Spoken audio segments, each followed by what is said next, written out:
दोस्तों आज से 6 महीने पहले इसरो के चीफ एस सोमनाथन ने एक इवेंट के दौरान कहा कि हमारे वेदों और पुराणों में उपलब्ध ज्ञान अरबिक यात्रियों के माध्यम से पश्चिमी देशों तक पहुंचा और उसके 1000 साल बाद वही नॉलेज हमारे यहाँ वापस आया, लेकिन खोज और सिद्धांत के रूप में।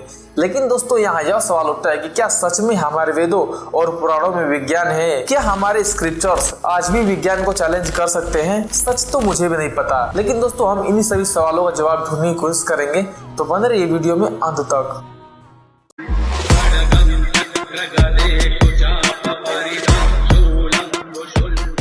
दोस्तों पहला थ्योरी है थर्मोडायनेमिक, जिसे आज law of conservation of energy भी कहते हैं।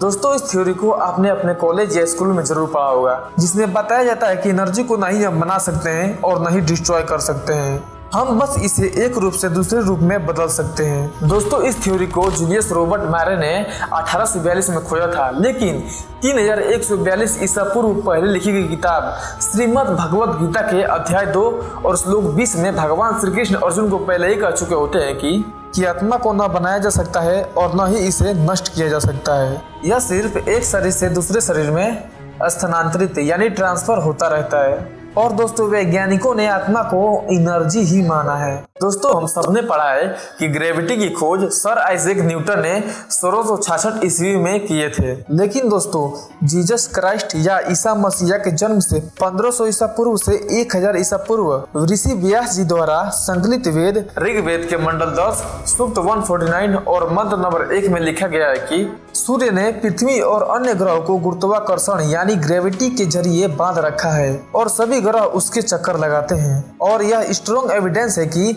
ग्रेविटी के बारे में हमारे वेदों ने हजारों साल पहले ही बता दिए थे।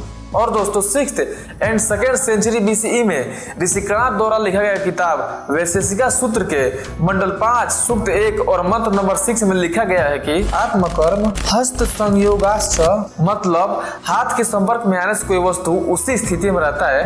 और मंत्र नंबर 7 संयोग भावे गुरुत्वार्थ पतमय, और जब इसका संपर्क टूट जाता है तो गुरुत्वाकर्षण के कारण जमीन पर गिर जाता है। नंबर 3 दोस्तों विज्ञान मानता था कि सूर्य एक जगह अपने स्थान पर स्थिर है और 8 ग्रह उसका चक्कर लगाते हैं, लेकिन 18th सेंचुरी में जर्मनी के एक एस्ट्रोनॉमर विलियम हर्शल ने बताया कि सन इज नॉट स्टेशनरी, सूर्य स्थिर नहीं है।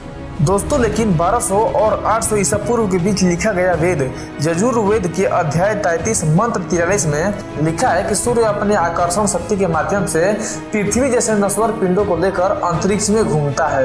This is India and Indian scriptures. और दोस्तों अमेरिका के एक बहुत ही फेमस राइटर डेविड फॉली ने कहा था, जब पूरी दुनिया पढ़ना लिखना नहीं जानती थी तब भारतीयों ने वेद और पुराण लिख दिए थे।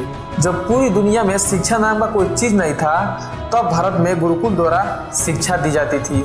और दोस्तों अब तक आपने मुझे इतना धैर्य से सुना, आपका आभार।